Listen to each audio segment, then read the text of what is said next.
Let's all go to the lobby. Let's all go to the lobby. Let's all go to the lobby to get ourselves a treat. Let's all go to the lobby. Let's all go to the lobby. Hello, and welcome to Movies vs. Capitalism, an anti-capitalist movie podcast. I'm Rivka. And I'm Frank. And even though we are in the middle of election week, Riv, we're not going to have any updates because we are recording this before the election has actually taken place. So if you want our hot takes about what the results are telling us, we don't got it right now. But we had a couple of things we wanted to talk about. Riv, you had one story that I had not even heard about. Another AI story, which is, of course, your favorite hobby horse. Favorite hobby horse. And an important one. Yeah. And this one kind of speaks to just how, God, it's funny you said hobby horse because I remember how, I guess in some ways this podcast will track like the beginning of AI coming to us or being accessible to us as users and like in our daily lives and like where we're at as it goes. But so quickly it just became like normalized. I was sure. Especially in the entertainment space, which is how we have mostly been covering it. Yeah, I was coaching a teenager for an audition the other week, and I had mentioned something about like some text that they needed to, like they should know the context of it from the play, like, and they're like, "Oh, hold on, I'm just gonna ask ChatGPT." I was like, "Oh, I think you should actually read the play," but like it was just to see it so fluid, you know, was wild. And just the next generations that are going to be born into a world where that just was never not a thing. Yeah, fully ingratiated into the way that they live their lives. Although that is kind of, when you say that specific example, that is essentially just, you know, I'll check out the Spark Notes. So quickly though, but at least Spark Notes you had to open a book and read them. That's true. That's true. You had to go to the library or like that's true. somewhere to get the Spark Notes. Yeah. No, I know. I was like, okay, this isn't, I guess this is just faster search engine. But I mean, the scarier things are like, there are, you know, and maybe we won't have to, maybe it's just like writing and reading will truly be obsolete and that will be fine for a certain generation. It's terrifying, but I'm telling you, I am seeing the literacy rates are going, I don't know, I can't speak in general, but I've seen it become a thing. Anecdotally. Clearly, yeah, or just in some of the students that I teach, like clearly they're the amount that it's like how we use calculators for math, but we still have to freaking do the math unnecessarily. So like some of that, I never used that like geometry law, but it was probably good for the brain, you know? Like I see how you can lean on ChatGPT, any kind of internet, but especially ChatGPT to just, or like spell correct any of that AI software to just help you write, and you don't know how to spell certain words. It's scary.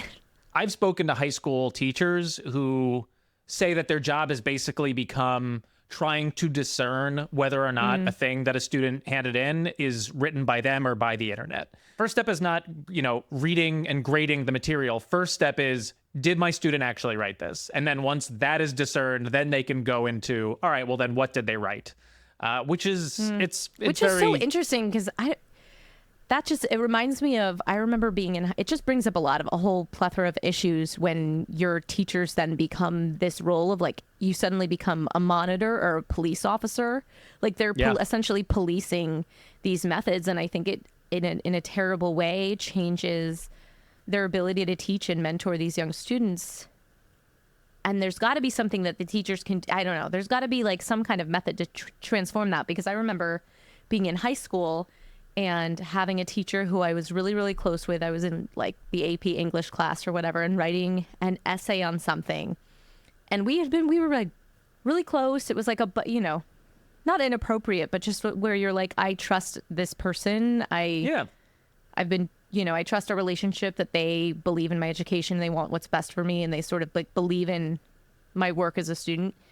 And they called me in out of nowhere to the head of the English department's office and sat me down and basically like had this paper that I'd written that I'd spent like worked so hard on and accused me of plagiarism.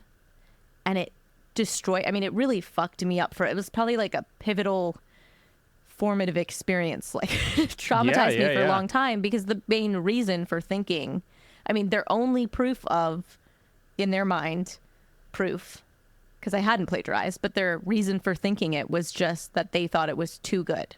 It was so good. That I couldn't have possibly written that. Yeah. And so then that just like unpacks, like, so what about me? It's a huge breach of trust, especially if it was with a teacher that you... Yeah, it was all their gender, I think it was gender stereotypes. It was all kinds of stereotypes, like whatever it was about how you perceived my personality to be and what you perceive someone who is capable of writing something.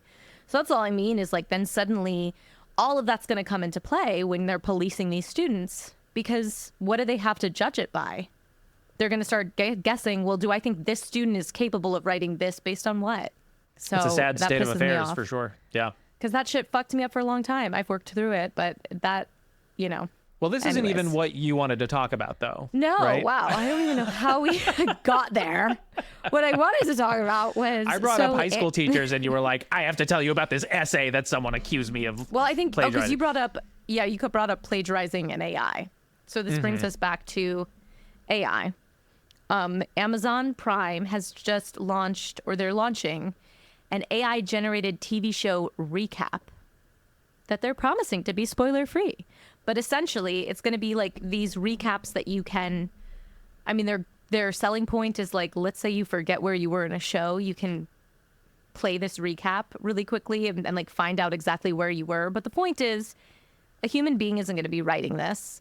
And It's are these all going to gonna be be AI generated. Written recaps or visual recaps? What I believe they're is the written format? recaps. Written recaps. Okay. So the format is written. So the system will create text of brief, quote, brief, easy to digest summaries of either full seasons of TV shows or single episodes or maybe specific segments down to the exact minute where you're watching.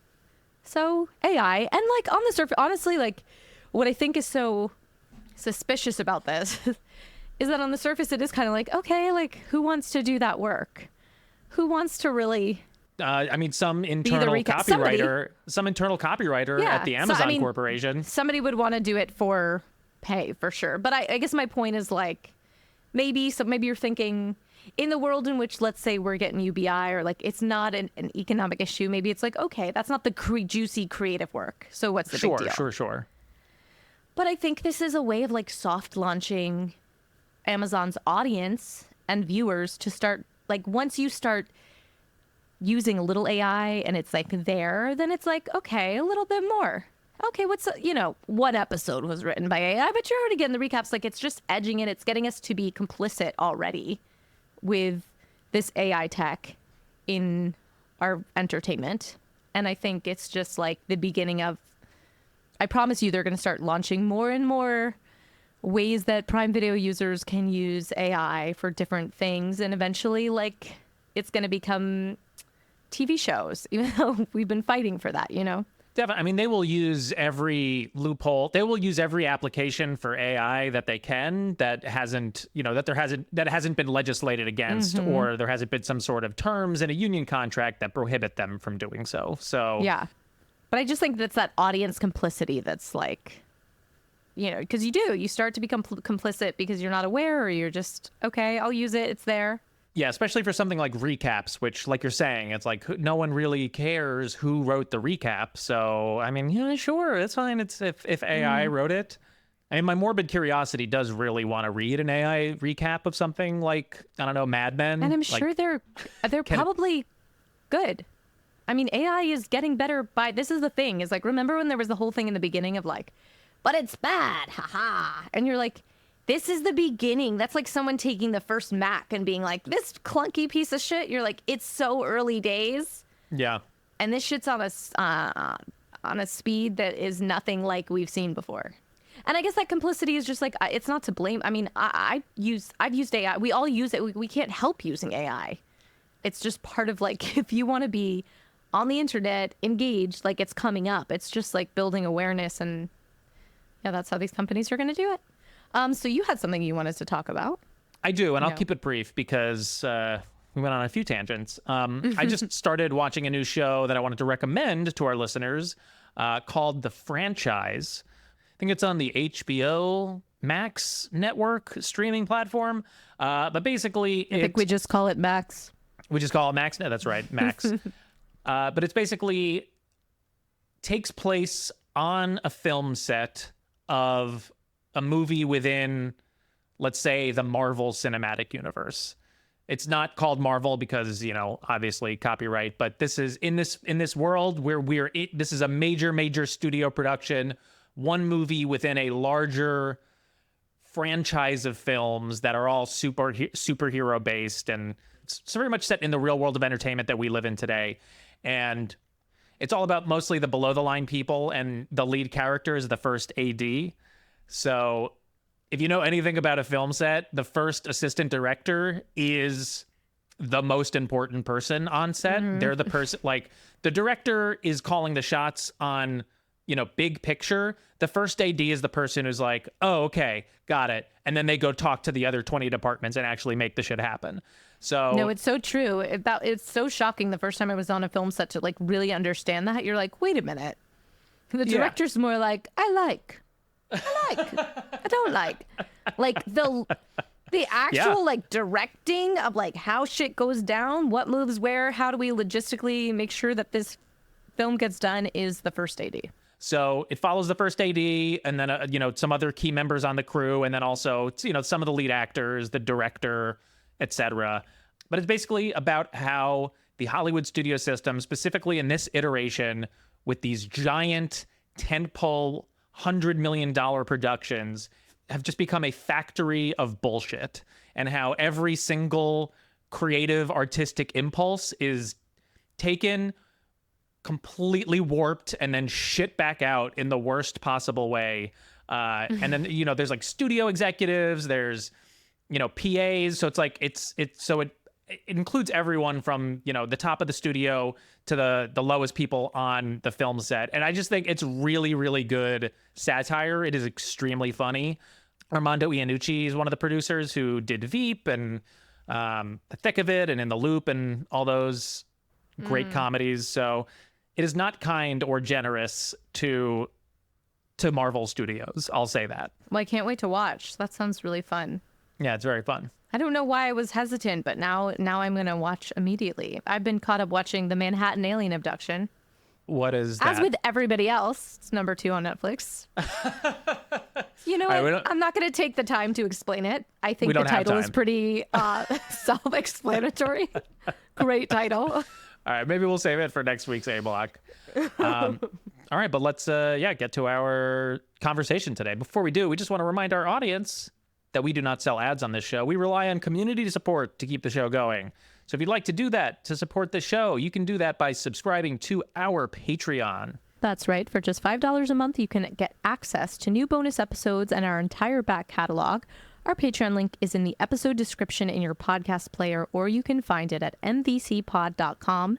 Also, make sure to rate, review, subscribe to this podcast on your podcast player so you don't miss new episodes and we can get more people to hear about our show. All right, we're going to take a quick break. We'll be right back with Matt Strackbein talking about Killing Them Softly.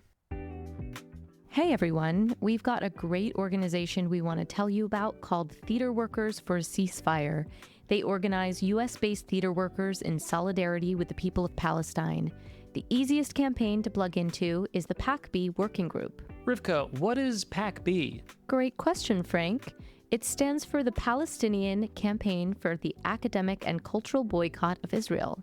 It's basically the cultural wing of the BDS movement. Since 2004, it has organized with partners globally to end all forms of cultural and academic complicity with apartheid Israel as the most meaningful form of pressure to compel it to comply with international law. The working group meets every other week, and the goal is to enlist theatrical organizations to take up PAC-B's guidelines for divestment from Israel's genocide and occupation. It's open to anyone who lives in the U.S. and works in theater. Theater Workers for a Ceasefire also hosts events in New York like teach-ins and organizes contingents for marches and protests. You can learn more, join the group, or support their work at tw4c.com. Theater Workers for Ceasefire, tw4c.com, or find them on Instagram at Theater Workers for Ceasefire. Love you, comrades. Now back to the show.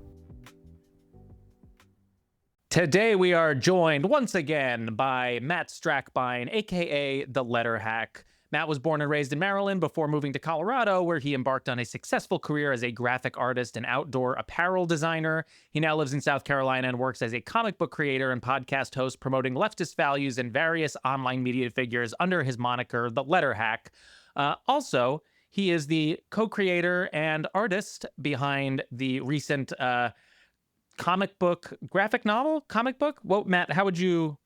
I think it's a comic strip currently. Comic strip. Okay. It's currently a comic strip titled "Why We Need an Economic Bill of Rights." Is that the title? I should have had this written down. This is on me. That's okay.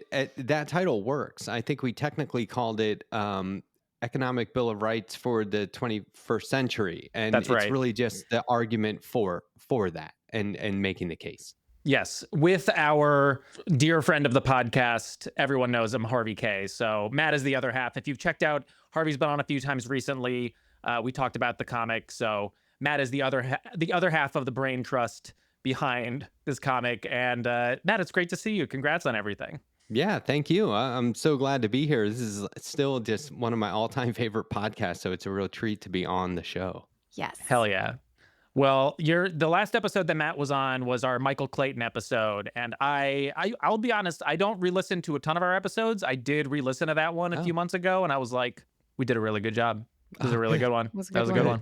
Yeah, I love that movie. I don't know if you saw the new movie Wolves with Brad Pitt and him, and I was like, this could be Michael Clayton later in life. It could be. Not exactly, but kind of. I wasn't crazy about Wolves. Yeah, I thought it was, I thought it was like pretty bloodless and kind of just felt like jokey. And yeah, jokey. There wasn't any substance to it. Yeah, I won't be watching Wolves unless I have to. It's you know what? It's a fun hang, but like you'll never think of it ever again. You know what I mean? Yeah. It doesn't stick with you. But today's movie, I think very much does stick with you because I remember this movie vaguely. We'll talk about it. Let's get into it. We are talking about Killing Them Softly from 2012. This film was written and directed by Andrew Dominic, based on George V. Higgins' 1974 novel Kogan's Trade. It stars Brad Pitt, Scoot McNairy, Ben Mendelsohn, Richard Jenkins, James Gandolfini, Ray Liotta, and Sam Shepard. Amazing cast. No women. And it was made... Yeah. No women. Don't need them. Get out of here. Don't need... Well, there was one woman. I think she plays the prostitute. Yeah, that's right. Of course. And does a great job. But other than that, don't need them. It is a problem, but yeah. This movie was made for $15 million, and it made $37.9 million at the box office.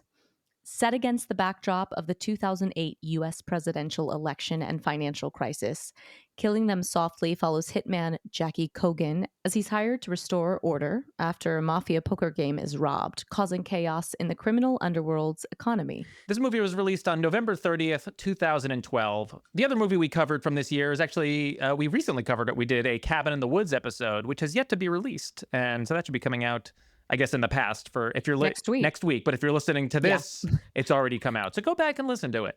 So this movie, while it is set in 2008, was released on November 30th, 2012. And you might remember from our Cabin in the Woods episode, 2012 was a very heavy year in America. On February 26th, Trayvon Martin, a 17-year-old unarmed black teenager, was tragically shot and killed by George Zimmerman in Sanford, Florida.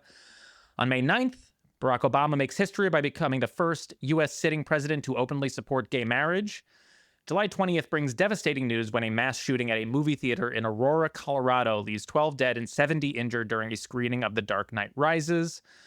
On September 11th, the U.S. Embassy in Cairo, Egypt, and the consulate in Benghazi, Libya, are attacked by protesters. 4 Americans are killed, including U.S. Ambassador to Libya, J. Christopher Stevens. On October 29th, Hurricane Sandy slams the eastern seaboard, causing widespread destruction, particularly in New York and New Jersey. On November 6th, Barack Obama is reelected as president of the United States, defeating Republican nominee Mitt Romney. And on December 14th, tragedy again, as 26 people, including 20 children, are killed in the Sandy Hook Elementary School shooting in Newtown, Connecticut. Also, Barack Obama was named Times Person of the Year. Wow. Sorry, Matt. I know that's 2012. a heavy way to enter into this conversation, but that was 2012. No, rough year, but the context, especially for this movie, was so important because it so consciously places itself at this time. I mean, post 2008, but I feel like it's so in dialogue to 2012 and to that experience from 2008 to 2012. So this felt really relevant. Big time. And yeah, I want to talk specifically about that, about how the film is commenting on the 2012 context within the setting of 2008. But before we get into all that, Matt, first thing we ask, why did you choose this movie? It might be apparent if you've seen this movie and know it well, it'd be probably apparent to you why you chose this movie. But why don't you tell us why you chose Killing Them Softly for this podcast? Okay, so first of all, just one very quick personal thing is my grandmother shared my love of gangster films and the crime genre. She and I would watch police procedurals like all day long on TV. And what are we talking, like Matlock, Columbo? Exactly, or like, but also like all the NCI stuff. Nice. So, that's how my grandmother knew who Ice-T was. But she would always say, "Oh, Ice-T figures this out." It's really fun. That's how all of our grandparents know who Ice-T is. Yeah. And she wanted to watch film. And I was like, well, here's a selection. What do you think? And she pointed to the movie cover for Killing Them Softly and said, let's watch this. I said, okay, I've seen it. There's a lot of talking. And when there is violence, it's pretty up close. I don't know if you want to endure that. And she goes, let's try it. She's loving the movie. And then it comes a scene where one of the characters is really getting beaten. And, I don't want to jump ahead, but this is where they're beating up Marky Trapman. And I said, is this too much? And she goes, no, he deserved it. And so like from there on, I just love the movie. It's like I'll watch this movie anytime I see it pop up. But I chose the movie for this podcast because gangster movies and films, crime films, are really like the only time that audiences they care about capitalism and root for characters. And, when it comes to like these gangster films, it's kind of extreme capitalism. But they root for characters who are really only concerned with money, and their entire goal is to make money no matter the cost, right? And I think they do awful things, but I think like the appeal and the only way that you could possibly live vicariously through these folks is that it is fantasy. And also we're watching these gangsters break the rules, right? And there's not a single person out there who isn't on the job at some point wishing, I wish I could just break all of these rules. I wish I didn't have to follow the process here at this stupid job. It's killing me, right? So I think that, the movie has been described by Andrew Dominic, the director, as the story of an economic crisis. And I thought that is relevant. And it's been referred to or described as more than once as a spit in the eye to the American dream. And I think that the final scene really like sums that up. But anyway, that's why I chose the movie. I think it's a very good movie. I'm a huge Richard Jenkins fan. I am a tremendous George V. Higgins fan. I've read all his stuff. And we can talk about comparisons to the book if you want. I would love to hear. Yeah. His it's one of the more faithful adaptations. All of the dialogue is right out of the book. And when is his book set? Do you recall? It was so his first book, The Friends of Eddie Coyle, which was turned into a movie within the year it was published, starring Robert Mitchum.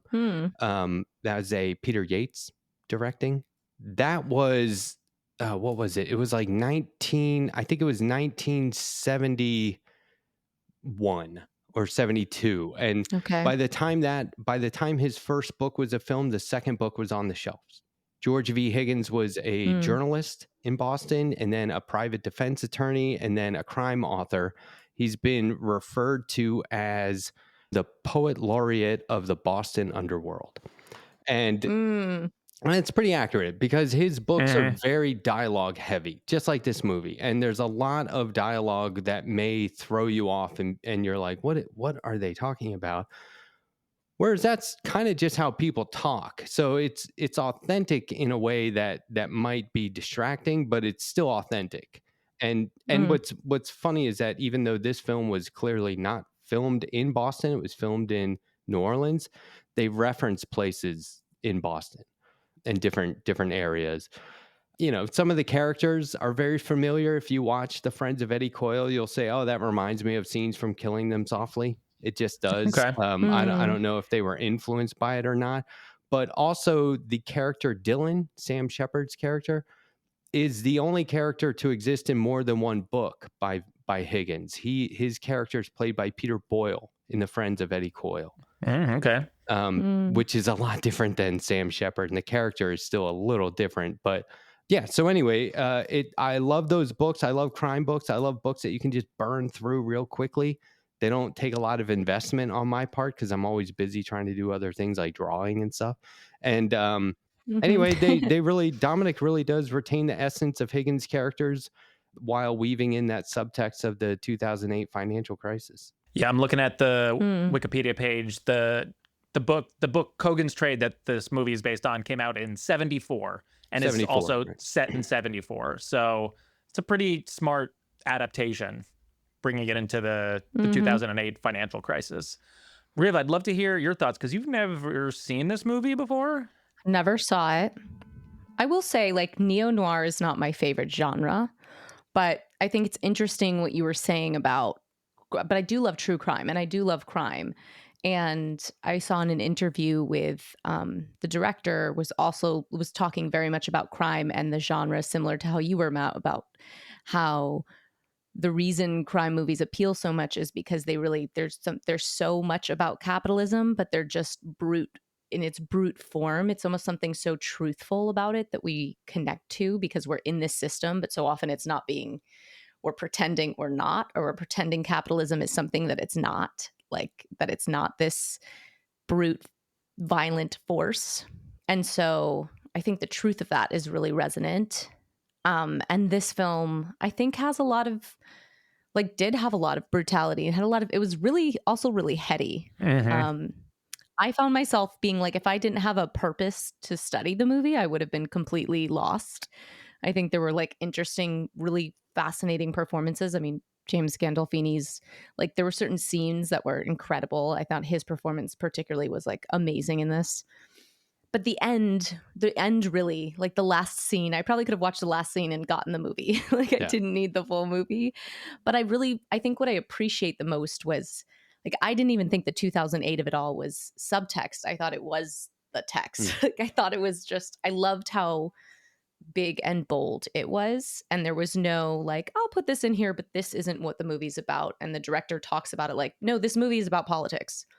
And if you, like, that's the only way, because I think there were some interviews that were asking, like, well, are you worried about like people's reaction to the politics? He's like, no, that's what this movie is. So like, that's the point. Like, have a conversation with this. And so I really liked that. And I liked looking at it at that angle. And I thought the most effective stuff was, I mean, starting with Obama's voice, like how much Obama was a character in this film was pretty profound. And those speeches and this idea of like what America is supposed to be, I loved all of that. Yeah, there was and I mean, ultimately, did you like it? Like, I hear what you're saying, like you could watch the end scene. I think I would say I didn't like it, but I appreciated it. Okay. Do you know what I mean? Like, but I think I can recognize that I'm like, that's just because it's taste. Like, I think it's just style. Like, I was like, I don't think I like neo-noir. I think that's the piece that I don't like. I wouldn't categorize this as neo-noir. I would call this just like a crime movie, like a crime drama. Everything on the internet talking about it's is like categorized that way. So you know what I mean? Yeah. Perhaps they want everyone to look cool. That's true. Not everyone. It does, not Ben Mendelsohn, but it does share. So the performances were incredible, though. Yeah, it does share actually the cynicism and nihilism that thematically runs through a lot of noir, like these characters that are just like everything's fucked, which is usually like where these characters in a criminal underworld are usually ideologically oriented. Like we're saying, the quintessential violence that can be utilized within capitalism. Because you have all of these characters, like we're saying, these criminals. Why is it so interesting for us to watch criminals? Because like we're saying, one, they get to break all the rules. Two, they're acting in this way that we as quote unquote law abiding citizens don't get to act. So we get to watch them play out their worst impulses. And there's an understanding, and that the tension as to like why anyone is doing anything that they're doing is completely underlined throughout by like the material reality that all of these characters are living in. Not one set. Like as soon as the moment we meet Scoot McNairy and Ben Mendelsohn, you're like, oof, man, I hope these fucking guys get their shit together. You're just like, it looks like it sucks to be these guys. Jesus Christ. Ben Mendelsohn is oily as hell. The amount of body oil so they must wet have. and dirty the whole time. It's so disgusting. He's like the bottom of a dumpster. That's what he looks like. Yeah. It's so gross. I think any other movie, it would be about a card game, mob's card game got robbed, and now we got to get the guys, and someone's on the job. But this one is, it's the criminal economy, not just a card game. And it's supported by gambling and these card games. And due to a failure of regulation, that economy has been allowed to collapse, right? And when it's like the gambling is a support system. It's been attacked, and they lose the public's confidence. And in that, it's so weird how Brad Pitt's introduced like late in the movie. And it's like page, I don't know, 70 or something in the book too. But when Kogan is introduced and he's in the car with the character known as Driver, that's what they call him. Is that the Richard Jenkins character? Yes. Yeah. I love Richard Jenkins. There's George W. Bush is on the radio talking about, the turmoil in the financial system currently and how they have to restore public confidence and confidence in the system. And that's exactly what these guys are talking about in the car, right? And so it's like they need to, they've lost public confidence. No one wants, all the games are down. They talk about how there's like 10 of these games going and they're all shut down. So this is a real problem. But no one did anything to regulate the system the first time around or to prevent the second collapse. And so, I mean, they even know who did it. Markey admits he robbed his own game. And he's allowed to go unpunished. And so that even weakens the system more and makes it even more vulnerable. So it's just short-term profits outweighing sustainable solutions to more systemic problems, right? So this is very relevant, right? Like we can relate. And so, the movie, like I was saying, a lot of gangster movies illustrates similarities between our capitalist economy and the illegal underworld version. And really, I mean, it's like capitalism is just kind of like, the only difference is that we say it's legal.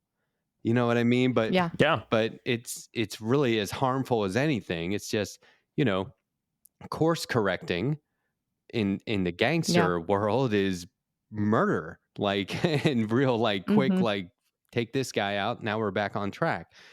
That's not cool.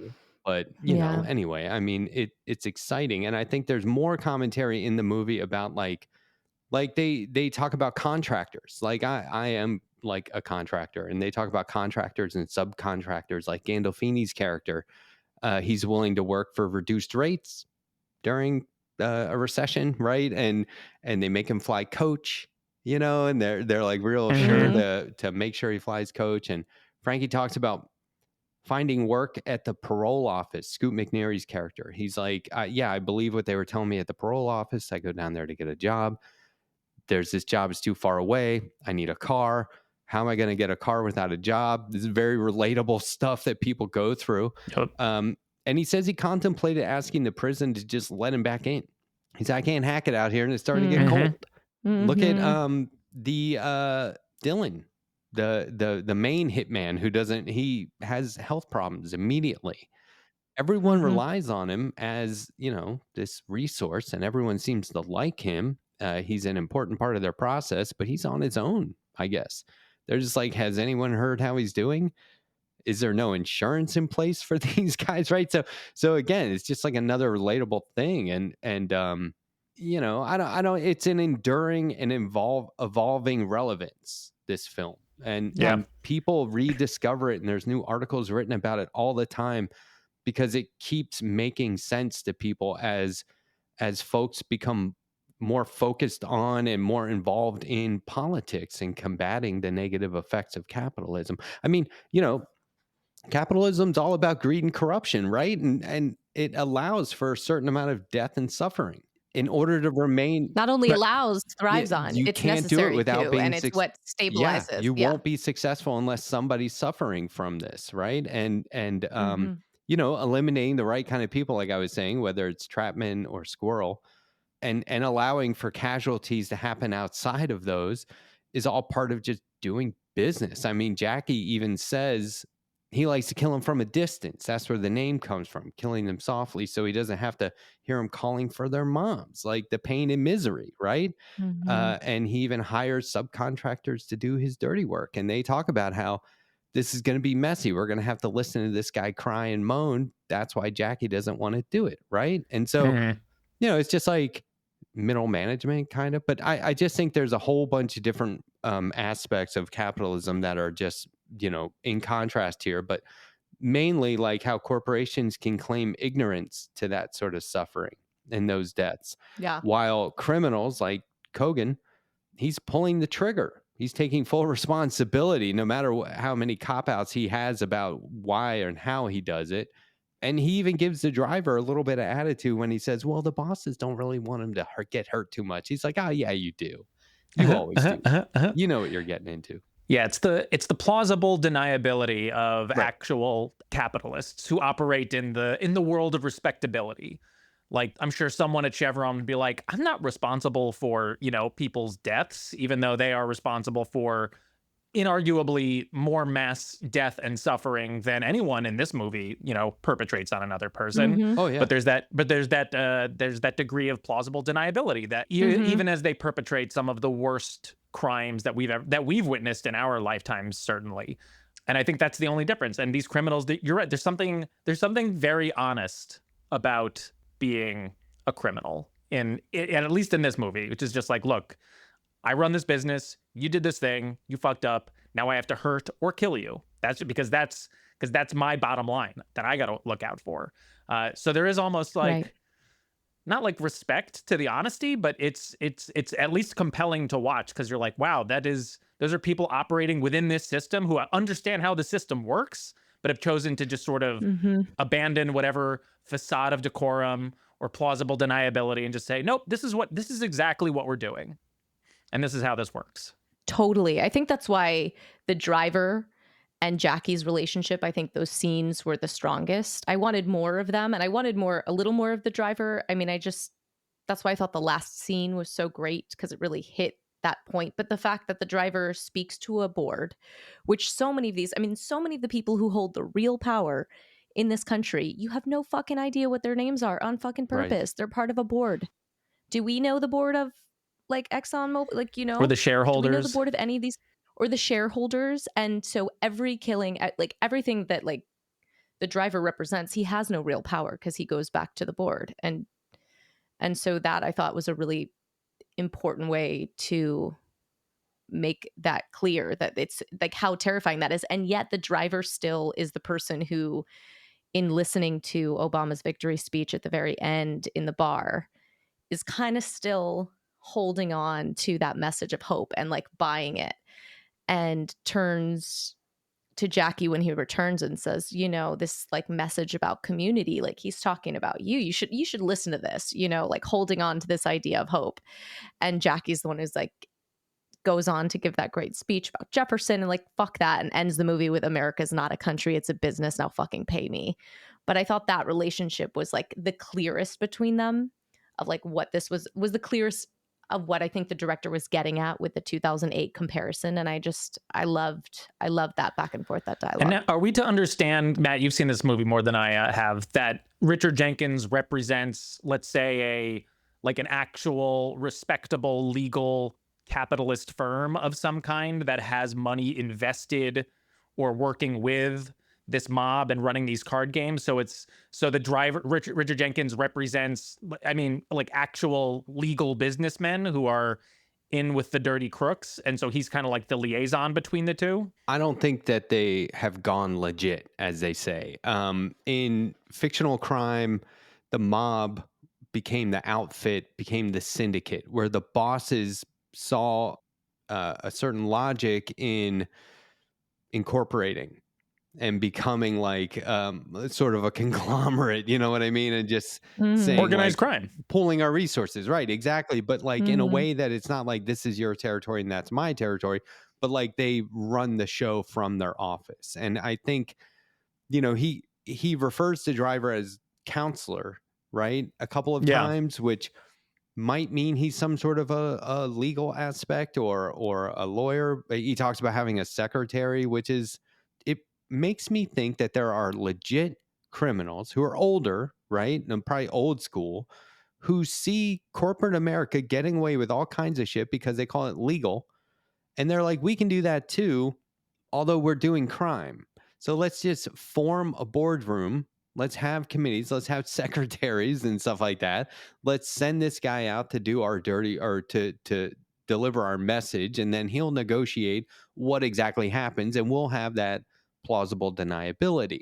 I don't think they were actual businessmen. I don't Got it. think, Okay. but then again, I could very well see if there was a chapter about those people, there could be a politician in there.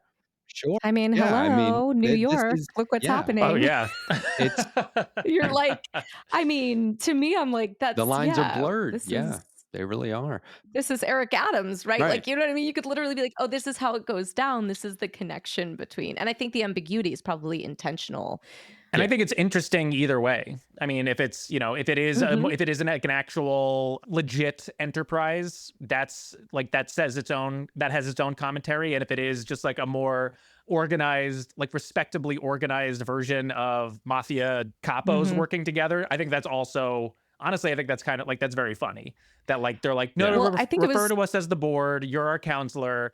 Instead of some, you know, Italian American character actor, you get Richard Jenkins, you know, who's just more of like, who just like reads as more of like a nebbish, just, you know, like regular workaday office type, which is a great juxtaposition to have against Brad Pitt, who this might be one of his like coolest, maybe like top 5 coolest Mhm. roles. Yeah. It's like the spirit. Yeah, this is like his cool hand Luke. Yeah. Mhm. It's like the spirit of vengeance sitting down with this office guy who's like, he only leaves his office to drive somewhere, and then he doesn't leave his car unless he's having a ginger ale at a bar. You know what I mean? I do love that scene at the end where he's putting a cigarette out. Brad Pitt leaves his cigarette Mhm. going, he puts it out. That seems so real to me. I don't know. Those guys, I thought they Yeah. did great. Scoot McNairy did not meet Brad Pitt or they Yeah, I filmed their saw that. scene. I thought that was interesting too, because that's a great Mhm. scene. So in the book, they don't have a committee of bosses. There's just one guy. They keep saying him. I think it's just supposed to be this faceless entity that is running the Mhm. show, and you don't cross them, right? And you Yeah, can, your invisible hand. yeah, it's, oh gosh, I wish I knew what this was exactly. I was just reading about a CFO for, it might have been a pharmaceutical company. I'm not sure. He was giving testimony at a trial or a hearing or something, and he claimed not to know who the CEO of the business was. And they're like, "You're the CFO," and he's like, "Yeah, I don't know who's the CEO." And they're like, "Really?"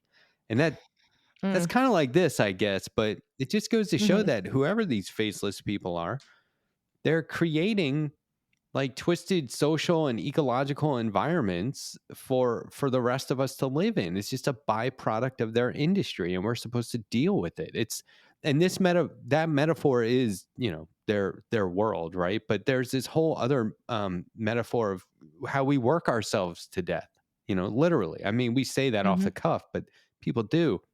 There's the scene where Brad Pitt's getting out of his car to go meet Scoot McNairy, and there's a guy in the background saying, "This is my block." Right. And he's like, "Get off my block." And he immediately gets shot. And it's like, you have this concept that you have some ownership over this property, this environment Mhm. that you had nothing to do with creating, and you're killed for it. Right. And so it's like, that's what I mean by like these twisted environments, but social and ecological. It's some Mhm. faceless guy behind it all. I also love that Yeah. scene with Brad and Scoot when they meet for the first time. specifically because I thought it was a really good representation of the violent coercion that the system necessitates and puts Mm. people, especially people on the lower rung of the socioeconomic ladder, in. When like Brad Pitt keeps repeating to Scoot, he's like, "Look, you're a guy in a position where you get to make a choice. You have choices right now. Like, not a Mm. lot of people have these choices. Like, how lucky are you that me, the man who's been hired to kill you, has come along and said, "Hey, I'm going to help you out. I'm going to give you some choices right now. So you can either help me kill your friend, or I'm just going to kill you." Hmm. And that false choice, that coercion, is something that we so regularly see within capitalism. The idea, Yeah, lesser of two evils. the lesser of two evils, it's, America's free. You just got to go, pay $1 million for college and then get a job for $8 an hour, but you're free. This is good. This is good. You have choices under this system. It's a good system, Hmm. and you have choices. And of course, and most importantly, Frankie, who Scoot plays, gets killed. Yeah. Yeah. Yeah.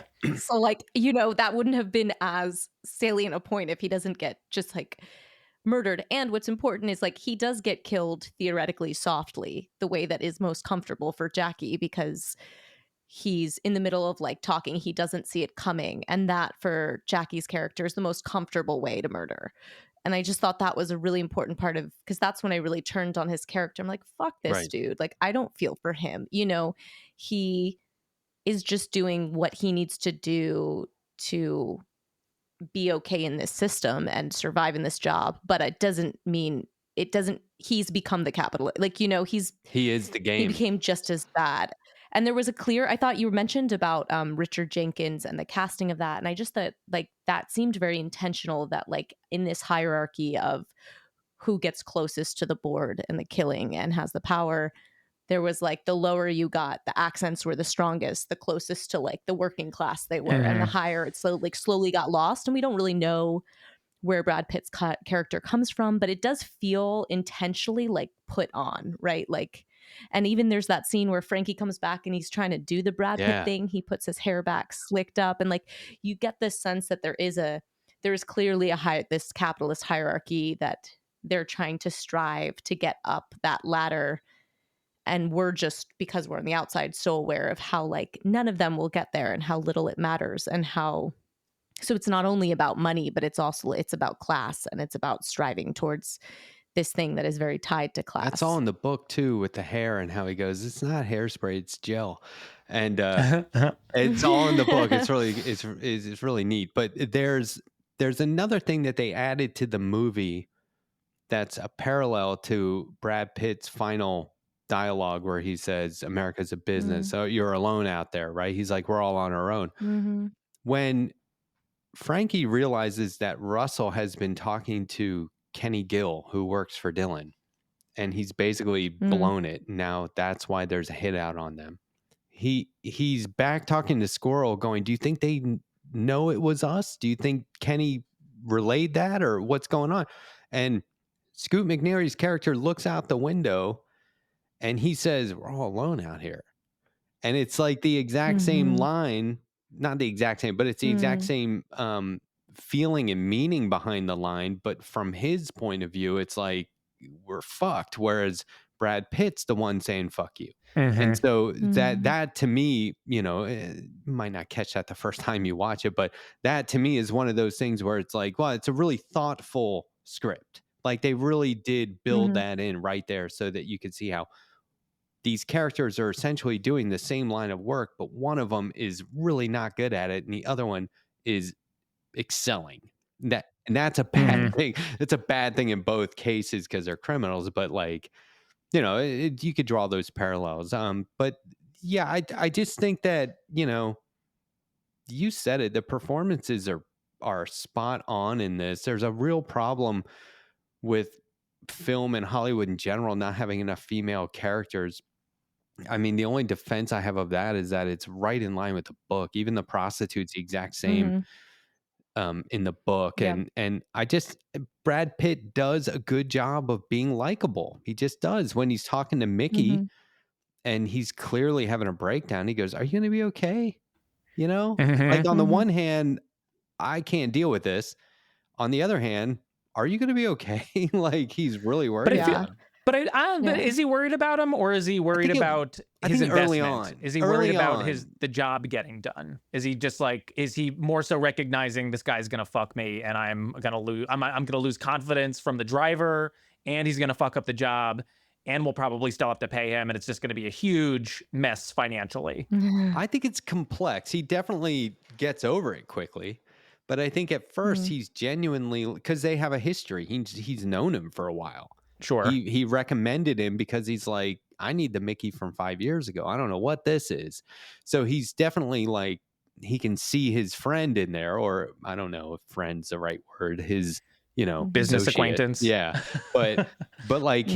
he's seeing that that's over with. And I think that's him addressing it. But anyway, yeah, I mean, you're right. Then he's like, I'm going to set him up, drop a dime. He tells him that. Yeah, just on the gender topic, I don't know that like this movie, I think it would be strange to try and put female characters in this. It feels like the world is so specifically like devoid. It's so unbalanced. It's so masculine. Yeah. It's like part of what makes it like so stark and horrific and probably not enjoyable for me, but like not in a way that you would change. Like, I don't think the solution is like change it, like change a few things. I think it's just more that it's like there's this is one of those movies that you're like, there's such an onslaught of this perspective consistently. I say make another movie. Exactly. I say don't make this Make movie. a different movie. Like, oh, Yeah. we can't. It wouldn't be right to put female characters in here. Okay, Yeah. well then don't make that. Make Then don't another make movie. it. And Yeah. that's why when people complain about, I'm not a sports fan. When people complain about how certain people can't play certain sports, I'm like, well, stop playing those sports. Make new sports. Give me a break. It's all Yeah. sponsored by beer Yeah. anyway. Who cares? That's just my point of view. I too am not. I'm like, why does anyone play sports? I can't Get even over it. enter into that conversation. Oh, why does anyone play sports or watch sports? Both. Playing is. I play I just like tennis, am not. but- I'm not the one to enter the conversation on that. I'm just like you had me at sports. I'm like, Yeah. what? I know why people watch sports. It's someone explained this to me. Our friend from college, Peter, explained this to me once. He said, Oh. sports is essentially theater for straight people. Oh, You know, there you go. there's a big show every week. There's good guys, there's bad guys, there's drama, there's history, there's rivalries, there's relationships, there's tension, there's all of this stuff, and it's a big cathartic release at the end of each game. And That's after he great, explained that to yeah. me, I said, okay, I get it. That's Okay. right. Bring on the theater. That's really funny. That's Um, one thing I did. I you may have caught this, Matt, because you may have seen this interview with the director, but I thought it was really interesting that one of the inspirations was the documentary, The Salesman. Have you ever seen Salesman? That documentary. No. oh yeah, this was. It's a British documentarian. The Maisels, I think. The Maisels. I think that's how you say their name. That's all I've seen of theirs, but it's like an incredible documentary that maybe we'll cover on the podcast because it's so great. It's about these like door-to-door salesmen in the Midwest who are selling Bibles. I think it's like the 40s, but there's just like he's referencing the kind of quiet desperation of it. It feels like it was fascinating that was a reference, because I thought the strongest part of this was like the vibe of it, that was, again, the backdrop of, I guess it's supposed to be New Orleans, right? But it feels very like Any Town, a Yeah. little bit like Any Town 2008, just, that opening shot down this hallway into like this blustery, just desolate townscape where you're like, yeah, this is post 2008. Things are shut down. Things have not gotten back on their feet. And yet we're being told to have hope. Yeah, Matt, when you said that this movie had been described as a spit in the face of the American dream, I had written down the setting of this movie is America's broken promise. Right. To speak to what you're saying, Riv, we're seeing these deindustrialized, shuttered suburbs of Boston. We're in the midst of the 2008 financial crisis. Every character is hurting financially in one way or the other, or they're worried about their finances or how their finances are going to be affected by the plot of this movie. I think you said it, Matt. In a lot of gangster movies, it would be like, there's the game, there's the hit, there's the robbery, it goes wrong. Now we got to order the hit. Now we're following this. In this movie, it's very much like, but why? But why do we have to do this? Why did these guys feel like they had to rob the game? Why did the mob guys in charge feel like they have to rectify the situation in the manner that they're doing? And the dialogue and the explanation, all these like long-winded conversations it underpins where the self-interest, the financial interest, and those market imperatives come from, and then why they then have to act on them, which I really loved it. And I don't think I said up top, I saw this movie when it originally came out in 2012, and all I remembered from it before watching it again was thinking that movie was fucking sick. But now, having rewatched it, I'm very glad, because this movie is packed with ideas. Yeah, and there's I'm not sure that I'm using this term correctly. It's a movie making term, so maybe you guys know worldizing. By using sound again, like existing sound, and I don't know if that refers to like rain or squeaky floorboards, or if it's the speeches by McCain and Bush and Obama. But I do think, I don't know if I can, if this is 100% believable, but I love that every time a gangster's driving around in the car, they have talk radio on. And they're not listening to music. They're listening to, Brad Pitt might be listening to Johnny Cash, if we're to believe that song is on the radio when he's driving. But otherwise, even the lowest level gangsters, or like when they're playing cards, the TV in the background is like the news, and they're all paying attention to the financial crisis stuff that's going on. And why would gangsters be listening to like Obama? You know what I mean? So to me, it's kind of funny that every time, like, here comes Trapman driving his car down the street, you can hear, I don't know if it's McCain or Paulson or whoever it is, or it's somebody talking about the financial crisis. And when he stops his car, it shuts off. So that was him listening to that. And I think on the one hand, it's very cool how they build that in and it feels real. But on the other hand, I'm not sure these guys would all be listening to this stuff. I'm not sure they would know what the economic state of the world was. They would have more important things to worry about.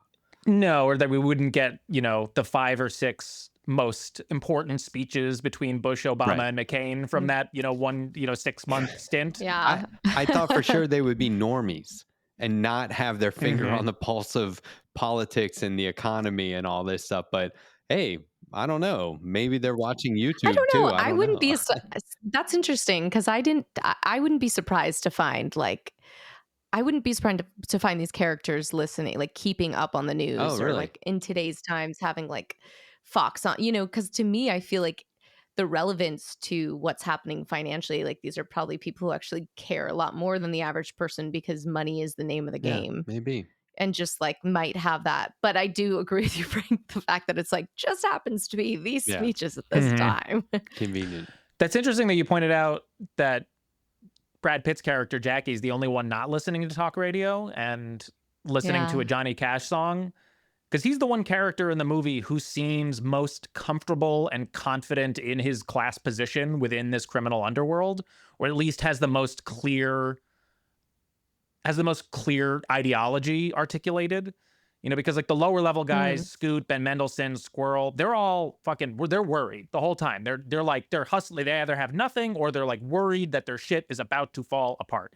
Even Richard Jenkins, as the liaison, is very concerned for whatever the board's interests are. And obviously he'll get the brunt of the board's displeasure if all of this goes, sideways.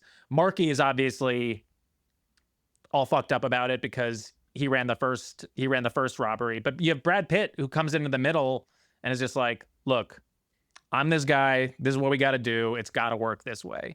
That's how the book ends, by the way. They say Dylan died this morning, and they talk about how Dylan was a great guy. Everyone liked him. Everyone needed him because he kept everything on track. And now that he's, and Brad Pitt's like, yeah, and he gave me, or Kogan's like, he gave me my opportunity. He really showed me how to do this thing. And Driver says, yeah, he really knew how to put things, how to keep things on track. And he goes, yeah, he did. And he goes, and now you do. And he goes, yeah, and now I do. And that's the end. That's where it ends. But in the movie, Brad Pitt is the only person to reject what he's hearing on the TV. Yeah. It's like he's already got it figured out. He doesn't need Barack Obama to talk about community. He's already got it figured out. And the first time I saw this movie, I was like No, he's wrong. It is about community. We do need to do all that stuff. But now I'll watch the movie and go, yeah, I don't know. I mean, we should, but is it realistic? Well, What it was they do? pointing out it's pointing out the facade of the Yeah. rhetoric, just like how Yeah. hollow it is. And I think you're right. Like, I do think community is needed, and none of these people have it. It's what they so desperately want. But how this rhetoric of, and again, aligning the driver with that rhetoric and sort of him being into it suggested to me that it's like this visioning of like, that is the rhetoric of the neoliberal corporate class who is ultimately going to be the ones orchestrating, making sure that we can get the gambling back on track and taking out whoever we need to take out. But ultimately, because Jackie is so aware of it, but making a choice to just kill softly and do it anyways, I thought it was a very depressing, like, if I was to give any like desires for something different, I think like I'm wanting more of a like, is there some sort of more interesting, hopeful version, or maybe the genre necessitates that it's not, but is there any kind of solution or alternative hope to this rhetorical hope? Yeah, I mean, if the You know? bosses are in their boardroom now acting like a corporation, then maybe the low-level guys should unionize, right? Maybe Yeah, that would be support great. labor Yeah. from the bottom up. Like, Jackie has no turn. Yeah. He doesn't like turn. He doesn't ever kind of, you think he's going to find some change to like not be able to kill softly or confronted with his own violence and his role in the system, and that never happens. So there was actually no change, which probably was the purpose, and maybe in some version I really like that, because he was really dedicated to just exposing the lack of change and hope against this slogan of 2008. But it was deeply depressing. It's actually worse than you think too, because there's a couple of Oh, God. there's a couple of deleted scenes that would have made one aspect no. of the movie a lot clearer, and it's right there in the book, of course. But the way we keep talking about how Jackie Cogan's character comes in kind of in the middle or like after the movie's underway, he wasn't though. He's been involved in this story, in Oh. as far as like backstory is concerned, in a way that the characters slowly realize throughout, especially Scoot McNairy's character at the end when they're in the car waiting for Squirrel to come home so they can take him out. There's this conversation going on, and this is another thing about the dialogue that seems like, what are they talking about? I'm really distracted. I can't figure out what this means. They're having a single conversation throughout the movie via different characters that makes it really incoherent. But this, you want to hear what they're talking about? Here it is.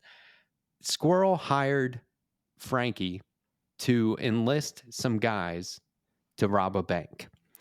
And this is why when Frankie introduces Russell to Squirrel, he's not 100% confident in his judge of character, right? He reminds him, there was a job not too long ago that this sent us to prison, if you don't recall, right? So Yeah. He's like, what this guy's too wet. He's going to slip and slide all over the place.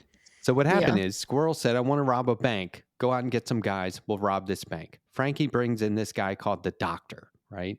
The Doctor is a goof. He was the wrong guy. They go rob the bank. Meanwhile, Squirrel is like in the Bahamas or something. He doesn't want to be around while this is going down. He can't be associated with it. They rob the bank. They neglect to get the majority of the money. So when they come out, they hire too many guys. After they split all the money up, there's like really no profit. It's a bust. It all comes out in the wash.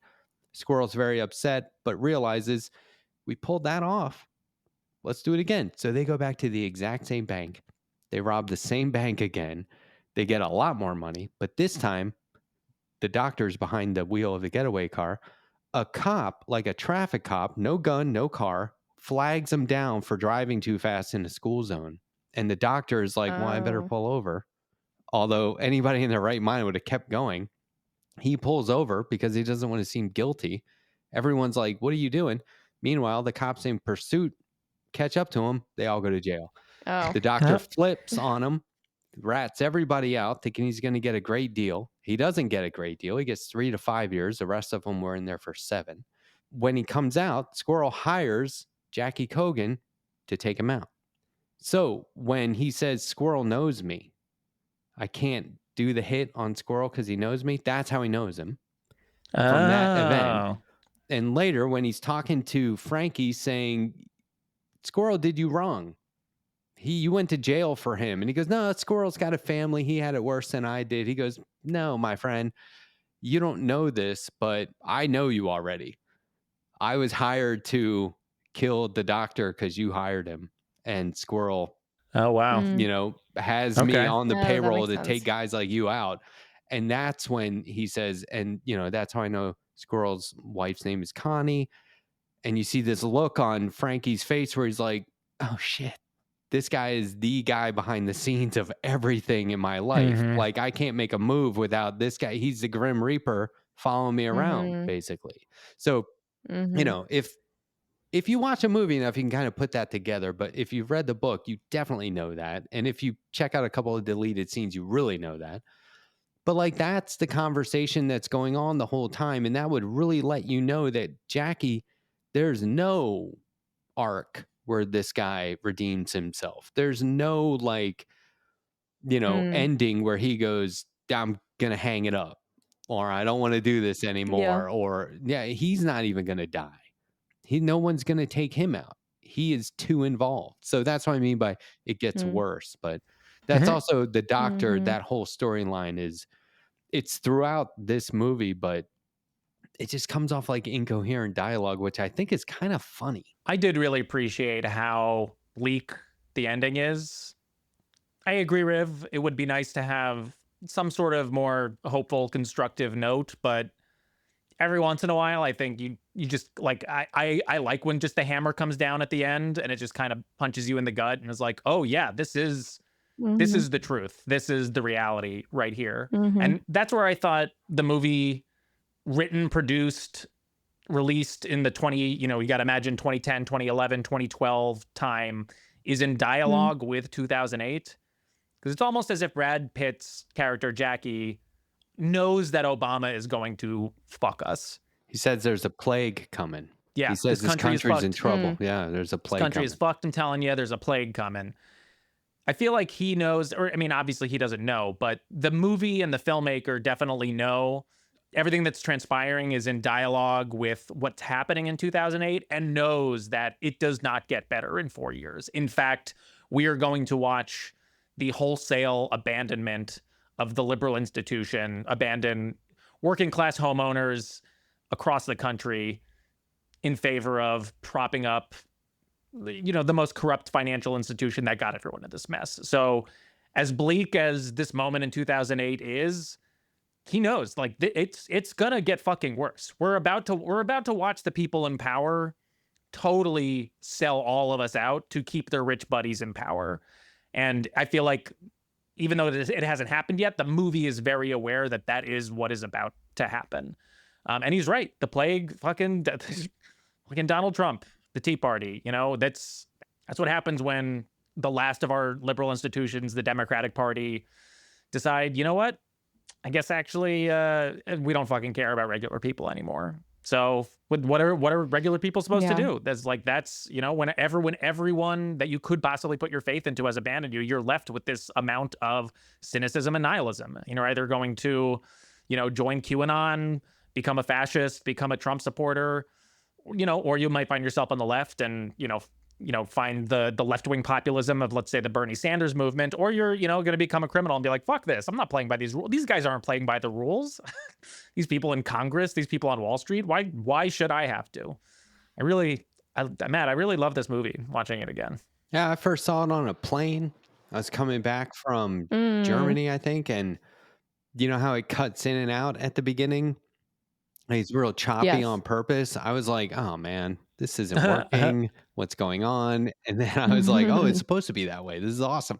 And so I thought it was real stylized and artistic. It was very well done. I'm a huge fan of Dominic's other films, Chopper and The Assassination of Jesse James by the coward Robert Ford. I love those movies. And then didn't he go on to direct Blonde? Yeah, he did that. Yeah. Which I actually really loved. Another very, very controversial. Yeah. People felt many strong feelings about He that. had another there was another crime movie lined up, and I was like, oh, you're gonna do Blonde instead? Okay, whatever. But then I thought Blonde was very well done. The cinematography in this was amazing. That guy, I think his name Mhm. I think is Greg Fraser. It might be Grege Frazier. I don't know. Mhm. But I should know because he was the cinematographer for Star Wars Rogue One and Dune 1 and Ooh. 2. Oh shit. You know, Okay. and so hearing that it was a $15 million budget, it was like you got a lot out of that Yeah. budget. It was Yeah. very, with all the Well, people and especially, everything, it was yeah. awesome. I mean, the scene in the rain, the killing scenes, which I will say, I think there was a missed opportunity to take because I did also love it. Started out so strong with the like interjection and the breaking it up of like disassociating our reality of like, where are we? Mhm. How are we supposed to be watching this movie? I thought the violence fell into a little bit of like, this is so cool how we're shooting this, and forgot for a moment. Like, I wanted the violence to be a little bit more contextualized the way everything else was. I thought that could have been made more sense to me, but again, might be a genre thing of like, Yeah. this is the cool killing part. Well, and like slowing down like the violence, like putting it in slow motion and really putting it in your face and making it graphic. There isn't violence throughout. There's a thread of it and they talk about it Mhm. a lot, but when they actually show it, they slow everything down and really show it to you. And I just thought that was like, it was like a good choice because those are, arguably some of the more memorable scenes from the movie, Ray Liotta going through the windshield and all that, getting beat up. But oh man, and it's just so funny because I reread the book before we did this, and I hadn't read that for a long time, and I forgot that how they put on the dishwashing gloves, Yeah. Yeah. like that's in the book. And the terrible Yeah, pantyhose where yeah. you're like, we see Uh-huh. you. Oh, they had ski masks in the book, but the gloves, they argue about, what'd you get these gloves for? He's like, just shut up and put them on. And then the thing with the dogs, that whole thing, that's all in the book. When he gets busted at the I guess it's like a bus terminal for putting Mhm. heroin in that locker, Mm-hmm. like the police dialogue over the radio is right out of the book. Like it's all there. Okay. It's all there. The only thing missing is really the financial crisis stuff. And Mm-hmm. it fits. It fits really well. So in terms of just the way the film was edited, but also the way they interject that stuff, it just felt like very appropriate. I've heard criticism that they shouldn't have done that. They should have just made a straight gangster film, but I think that's wrong because we have enough of those. I think this is Yeah. I think this is such a smart Yeah. adaptation. If it was a straight gangster film, I wouldn't probably watch it. Like, then I'd be like, not for me. But this was like the difference that it needed. And so I guess this book is 50 years old. I was born in 1974. I'm going to be 50 in a month. Yeah. Wow. Happy early Happy early birthday. birthday. So you're a Scorpio? Sagittarius. Sag. That's right. I've been Aw. in When's your birthday? December 10th, and I've been Tommy's my partner's December 11th. Oh, cool. Yeah, December Very close. birthdays are awesome. But like I joined AARP earlier this year. I'm in the 50 club, and I was like, okay, let's do it. They have the best, just Great. for all the political junkies out there and news junkies, they have the best news app you'll find. It's amazing. Oh. The AARP news app All is amazing. right. I know every AARP. state that has Social Security on the ballot. Oh wow. Yeah, it's really Wow. handy. It's good. And I'm like, oh my gosh, they should open this up to Interesting. everybody. Okay. Wow. Yeah, I just little got plug. excited. It's only $12 a year. All right. Well, I think that's pretty much everything we wanted to cover. I think we should. Well, I'm sure we'll have a few other things we'll hit when we give out our awards. So, Matt, you remember we have 3 awards. Our first award is Best Politics. Goes to the character with the best politics in the movie. This is an interesting one for this one. I think it's the bartender when James Gandolfini is giving him the business, and he's like, yeah, would you have to go down the street for these? It's practically evaporated by the time he gets here. I think that bartender has a line where he says, we only have 1 man on staff today, and he's very busy. That shows solidarity with labor. He's very sympathetic to his coworker. Now, I think that guy probably has good politics, although he's hardly in it. That line is from the book too, by the way. But you're making such an important point because there's so few There's nobody. people that we meet in this movie. You meet him and you meet the prostitute, and both of them they're both fighting back against these dudes who are in this crime syndicate, who are just sort of like acting like, well, we just got to be in it, and like we just act like assholes Yeah. because the system's shitty, like, and they're like, whoa, fuck you. Yeah. Like they're just Mhm. kind of there to be like, hey, fuck you, actually you're not even part of the working class anymore, like in this sense, like you've almost chosen a class higher, like a way to get out of it. You're not choosing solidarity. So They're- I'm with you. I They're like both that. taken aback. You're right. They're both like surprised, like, whoa, you're really, Like, geez, what? I'm just trying to do my job. You're so fucking rude. Yeah. Yeah, when she's like, are you gonna tip? Yeah. He wouldn't Like- even zip her up. He's like, get your trick to do it. And she's like, I thought you were kidding. Yeah, like what the Yeah. fuck? They're all just it shows how like dissociated they are even from the working class at all. Yeah. You know, they're just like in another place. They're gone, Yeah. really. Or just how all of these characters are trying to either reach a new class or reinforce their own class position. So for these Yes. guys who are, Yeah. by all intents and purposes, even though they're probably like well-paid criminals, they're still like lower class guys, take the opportunity to exert their class position on the few people that are not in, Yeah. you know, that's it. in the life, as they say in the Yeah, criminal that's it. underworld. Yeah, in in the the life. Yeah, I think the waiter. I think that's a good one. That's great. That's a good Yeah. one. All right. So that leads us to worst politics. Character with the worst politics in the movie might be a more crowded field. Yeah, but it's Jackie Cogan to me. I Yeah. mean, he's Ah. ruthless, does whatever it takes. He is fixated on get it back on track, get this thing back going the way it was. Everything needs to get back to normal, and normal wasn't good. So that's why I say he is the game. He's not just playing the game. But do you think Jackie more than the driver and what that represents? Like, I wonder, it's interesting because the driver, I guess I'm just going back to this final scene where the driver sort of believes the bullshit a little bit more. Like, I wonder Yeah. if that's the like proximity to neoliberal ideology of like believes a little bit more like, come on, you should buy this stuff. Like there's a board, there's a higher up. This is legitimate. Like kind of believes is buying into the legitimacy. Like you were saying, like they created this board, even though it's fucking criminal. They're like, maybe we can make this appear to be legitimate, like our government.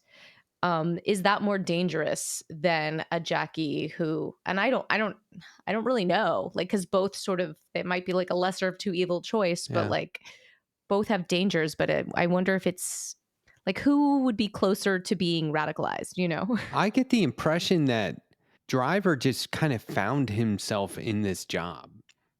He doesn't strike me as a criminal. He doesn't strike me as a kind of guy who's like, you know, worked his way up in a crime family. I feel like they picked him because he's the most straight, legit guy they could find who is But willing isn't to he do this as work. guilty? But I think he could be swayed. I think he could leave the life.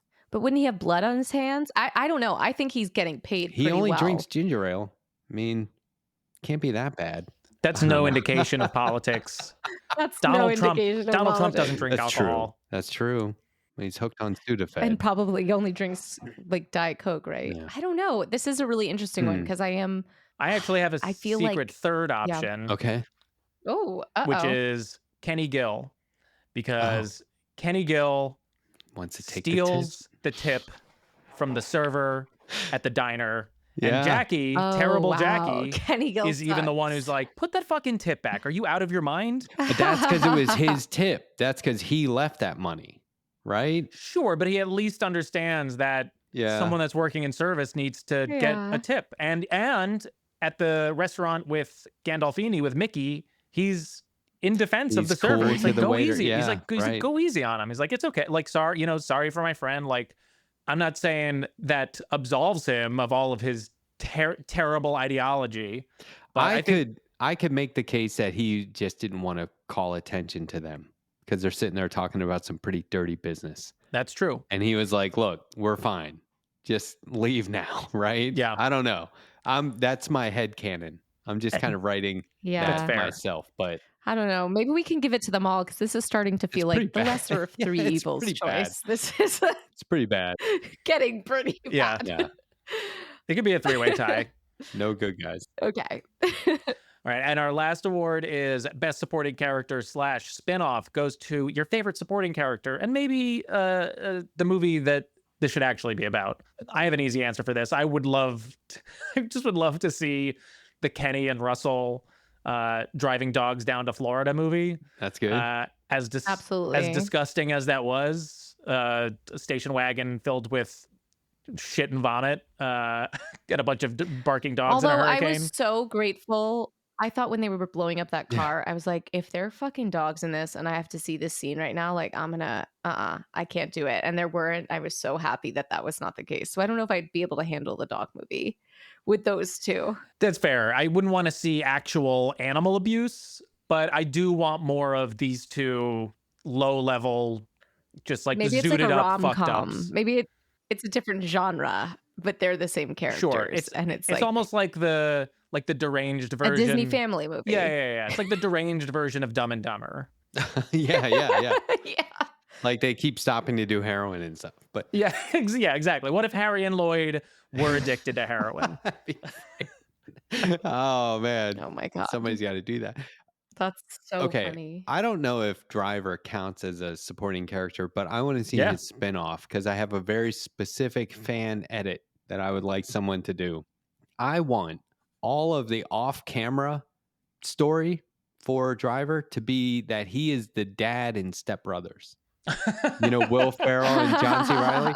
Yeah. I love him in that movie so much. He's Wouldn't it be fantastic in that hilarious movie. if when he went to work, he was like meeting with Jackie Cogan to talk That's about, so funny. you know, killing people, right? Like he's basically the same guy. He practically dresses the same.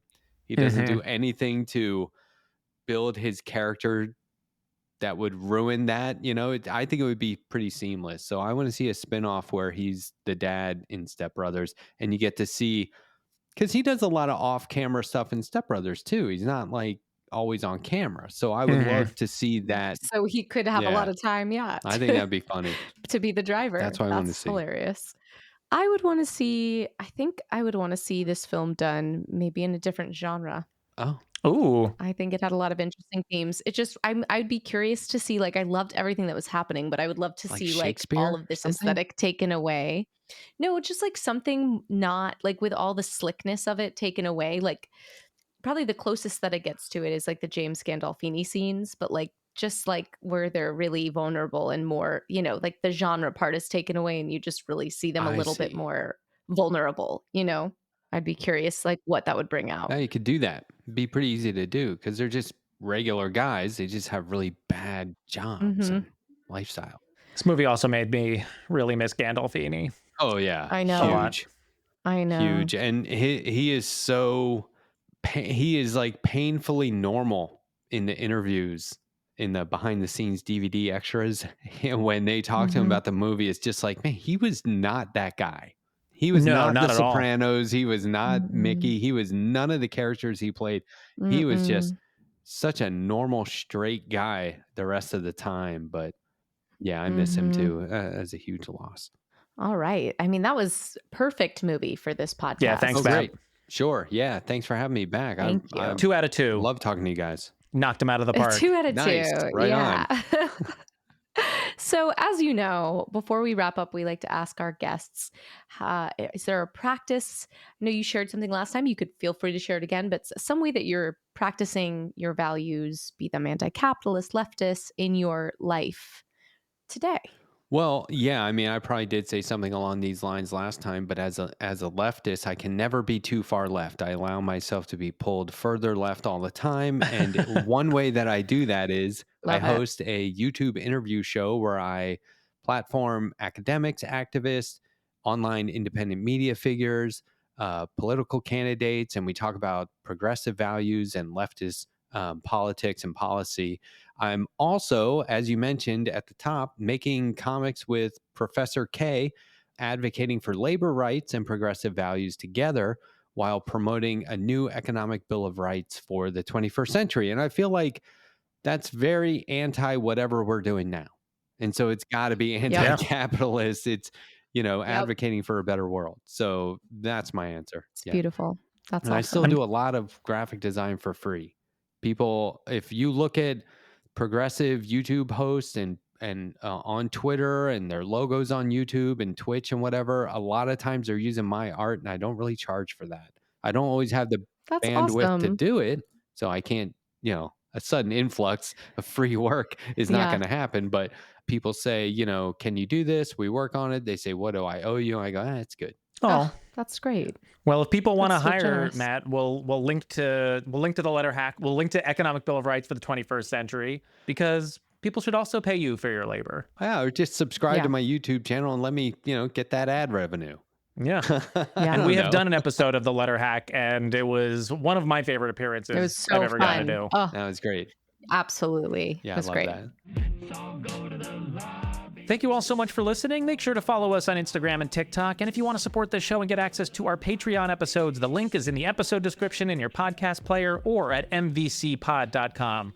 Also, if you are part of a leftist or progressive organization you would like to advertise on this show, you could email us at moviesvscapitalism@gmail.com. For next week, we'll be watching the 1977 John Travolta smash hit, Saturday Night Fever. Thanks, everyone.